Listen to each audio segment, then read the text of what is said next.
Welcome to the International Space Station Flight Control Room. Here with us today, we have astronaut Mike Fossum. Mike, thank you for coming today. We have a lot going on station today and outside of station, and all of it relates to station. But first of all, Mike is a veteran of space flights. He's got 3 space flights under his belt.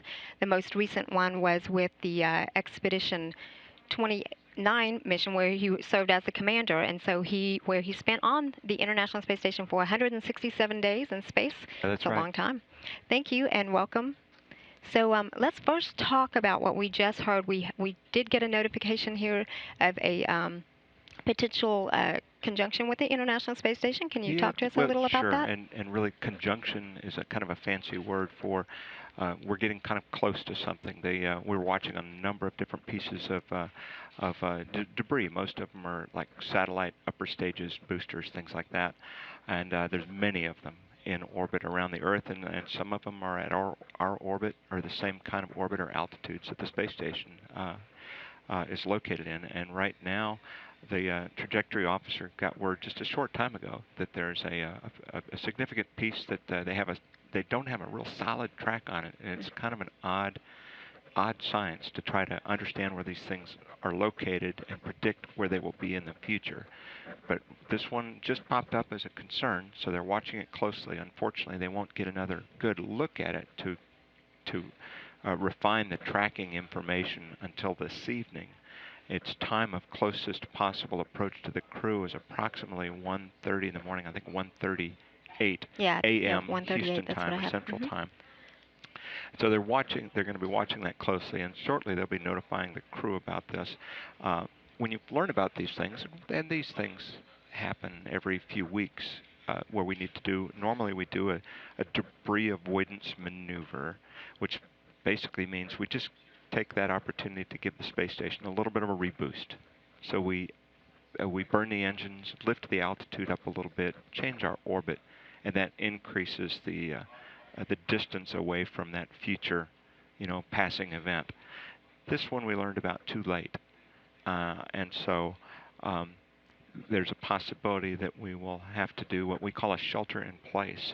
Okay. Um, we've had 6 instances in the space station program where we've had kind of a late notification, and there was a concern that we might have to shelter in place, and that means we close all of the hatches on the U.S. part of the space station and retreat into the Soyuz spacecraft to minimize the risk of a possible damage to the station from this passing piece of debris.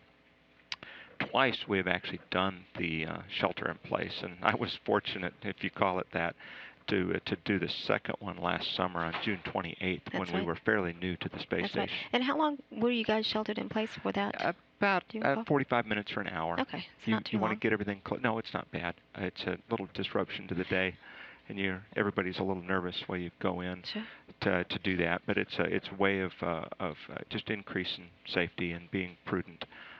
Space is a very big place, and there's a lot of margin built into these predictions. But once you get there's also uncertainty associated with it. Okay. So it's a safe thing to do when there's going to be something gets a little close enough to make us nervous. We take different actions depending on how much time we have to do, and that's what's going on now. Okay, great. Thanks for that information. So again, we'll just stay tuned and follow along with that. I'm sure we'll have breaking news if it's necessary, and there's a shelter in place. We'll make sure that the public gets that information as well. Yeah, as I understand it, the website will be updated as we learn more information. The website will be updated, and if we get into the point in the middle of the night, actually very early in the cruise day, we'll have live TV and coverage of that event. Okay, great. And so folks can follow along if you want to keep updated on that potential conjunction with the space station. Go to www.nasa.gov/station, and you can get your updates. So now, again, another top of the news, item for us is the launch of the ATV-3. This is the European's cargo ship that is bringing up 7 tons of supplies, and it's exciting, right? Oh, this is How really exciting is exciting. that to get Yeah, this kind of cargo, right? I mean, it was a great launch last night here in Houston. We watched it from Houston, of course. It's the third launch of the European Space Agency cargo ship, ATV-3. I was fortunate actually to be at the space station to see the first and second vehicles. So now they're finally launching one that I won't see in person up there. But it was a great launch to as the vehicle took off, everything has gone fine. As always, we're watching a couple of really tiny, small things with it, but everything seems to be on Great. track. The crew's been practiced and prepared. The space station is ready to receive the ATV as it will basically chase the space station down for a few days. We're working the orbital mechanics and getting in closer to the station until it's ready to attach to the aft end. Great. And I know it'll be in orbit for at least 5.5 days before it does go and dock for that docking. That docking, again, is scheduled to take place on Wednesday, March 28th. The docking is to take place at 5:32 p.m. Central Time. Now, real quick, I have a question for you that came to us on... from Twitter. Yeah, from Twitter. Yeah. We pulled the verse and want to get some questions for you. So first we have this Twitter question comes from Jupiter Fix. From Norway. Yep. Is there a lot of work for the crew on the arrival of ATV-3? And is there any good food stuff for the crew aboard? Okay, absolutely to both. If everything works right, the ATV will automatically come in and do all of its automatic rendezvous and all the way to docking without any assistance from the crew on board. The flight control team on the ground, of course, is monitoring everything closely and interacting with the different systems. But from the crew's point of view on board the space station, it should all work automatically. But that's never good enough for us. So the crew is actually ready to take manual control. And that's, I think it's Oleg Kononenko and Andre Kuipers. That's right. That are trained to do that. So Oleg will be the main flying person, and Andre is assisting him with the procedures and backing him up. And so it's a very choreographed thing. They train quite a bit for this, just in case. And they'll be monitoring different parameters as the ATV is doing its approach and coming in close to the station. So if anything doesn't meet the limits or the expectations, they'll take over manual control and bring it in. So they have to practice that, make sure all of the systems, the data systems, the tracking systems, and their flight control system that they use to interface with it and do the remote control piloting is all working properly on the station. So they're all pumped up and ready to go. Good stuff. And in fact, today they're actually training. They're doing an onboard training as well of the rendezvous and docking. Correct? Absolutely. Yeah, they go through it all, and it's important to do that. Now, when you get the vehicle, and it's always great to have a cargo ship come up from Earth because, well, there's a lot of supplies that you're waiting for, but what everybody really likes is the stuff that's packed just behind the hatch. And the vehicles from the ground usually come up at a slightly higher pressure than the space station, and the particular one of the Russian Progress cargo ships that came up, we were all near the hatch, and we started to equalize that pressure, and this air is coming from the Progress into the ship, and we're all gathered around, so looking for the smells of Earth. And in that particular case, Earth smelled like oranges. Because there were some oranges on the ship, and they had, so the odor, the smell of the oranges kind of filled that air, and when it came through the little tiny valve into the space station, oranges, and we couldn't wait to get the hatch open and get to some of that fresh fruit and vegetables. So oranges, apples, onions, garlic are kind of the common things that have a pretty good shelf life. Yes, tomatoes.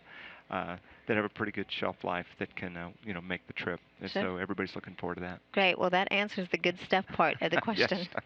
So let's move along to now one of the other things that the crew is working on in advance of that, the arrival of the ATV-3. It's a little bit of cleanup of the permanent multi-purpose module that is also known as Leonardo, the space closet.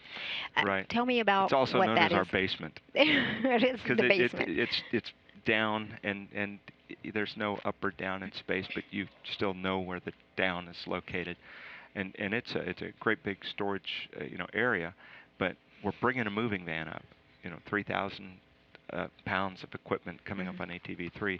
You have to have a place to put it, and so that is significant, and we've got to just make sure that all of the things we have there right now are organized and cleaned up, and you make room to bring in all of this new stuff. Or the management of your spare parts, all of these things that come up can really eat up a lot of crew time.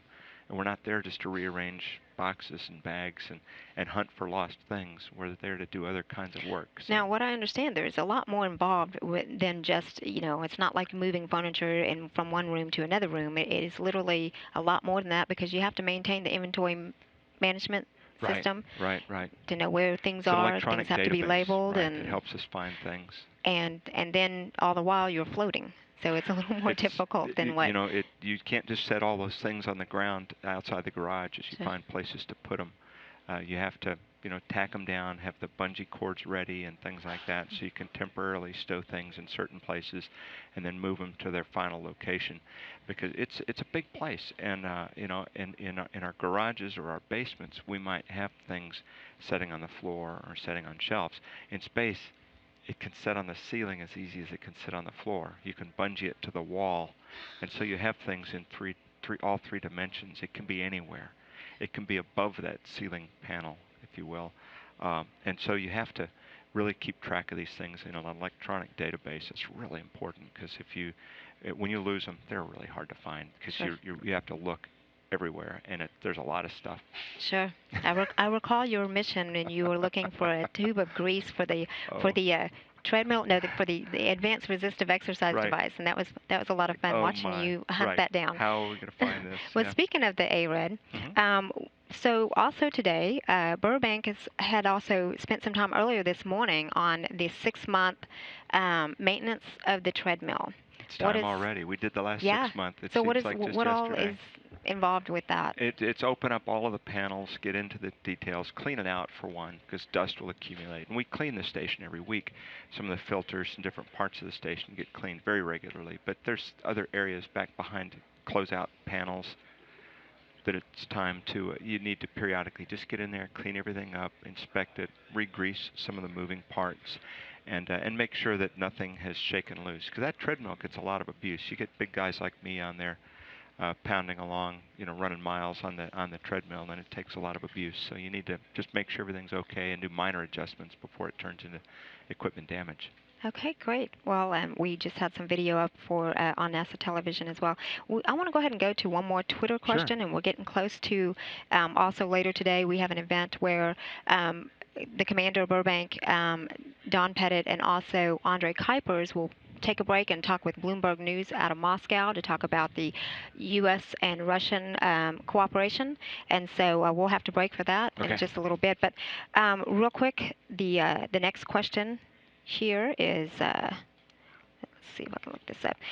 Comes from Fly for Calm. I have always wondered what is the most humbling thing about seeing Earth from space. Wow. I think for me, the most humbling thing about seeing Earth from space is just knowing, it's a magnificent view, and it's always just amazing. In the daytime, you see all of the continents rolling by. In the nighttime, you see the city lights, the aurora lights, which are stunning. And just to realize how few people have really had the opportunity to see it from this vantage point, to me is really humbling. And I know how fortunate I am to be part of this most outrageous of all humankind's adventures. Sure. Well, great. Thank you very much for answering that. And also, I know that you came over here in a hurry because you were just out at the NBL pool. I don't know if we have time to pull up any video, but we do have Sunny Williams and Aki Hoshide. Yeah, we actually do have some video for you. So they are both working on a practice run at the NBL, and this is a practice run for spacewalk, something you know about. Oh, yeah. I've spent a lot of hours out there at the Neutral Buoyancy Laboratory. Sunny and Aki are launching in August, so they're one of the next crews to head up to the space station. And it looks like they may get a spacewalk to do a little bit of maintenance work on the station. So I wanted to talk to them about some ideas for tools and equipment that we've been talking about, and decided to go out there this morning to help them suit up and then show them exactly how to configure those things on their suits. So I got to watch them get started on their run this morning. They're doing great. Great, good stuff. So again, Sunny Williams, she had flown aboard the space station aboard for Expedition 14. So it's been a long time since she's been there. I bet the Yeah. station's going to look quite a bit different when she gets there. She also established the world record for females with 4 spacewalks in her belt, and then Peggy Whitson surpassed her a little after Right. that. Then also Aki had flown aboard STS-124. He was With on your me, mission. right. And so they are both scheduled to fly aboard ISS as the Expedition 3233 crew member. And again, that launch is set for this summer, and we look forward to that as well. Thank you very much for coming out today. As always, it's Oh a yeah, pleasure it's talking great to with be you. here. And we're going to go ahead and get out so we can prepare for that in-flight event that's going to be taking place here in just a couple minutes. Okay. Again, it is going to be Commander Burbank and Don Pettit, and also astronaut. European Space Agency astronaut Andre Kuipers, who will be talking with Bloomberg News. Thank you so You much for bet. coming Hey, out. it's great to come over here. It's great to watch the crew and what's going on the space station. It's an amazing place, and these are very dear friends that are up there right now. We handed the keys to Dan just before we left, of course, and have been staying close to the mission, and just really appreciate everything that's going on. They're doing great. They're having a lot of fun. They're getting a lot of work done, and it's exciting to see the mission continue. Thanks a bunch. Great, thank you. And that's it for today, ISS Update, and have a good weekend. This is Mission Control Houston.